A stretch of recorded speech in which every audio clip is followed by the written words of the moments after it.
Hi, good day everyone. Welcome back to my channel Forward Zone. Today I'm going to teach you how to use the conditional formatting to highlight duplicate or unique values.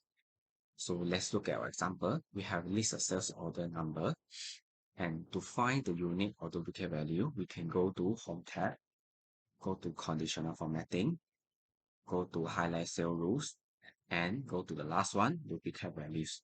If you choose duplicate value, it will highlight it with the color that you like. So you can choose any color from here. And then if you click OK, it will highlight the order number that is duplicated.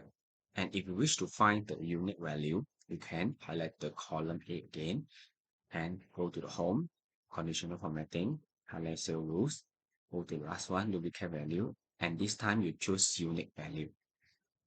If you can see, it will highlight the unique value in a different color that you choose. In this case, I choose green, and it will highlight the unique color in green. Thank you. That is all from me. Please like, share, and subscribe to my YouTube channel. Thank you.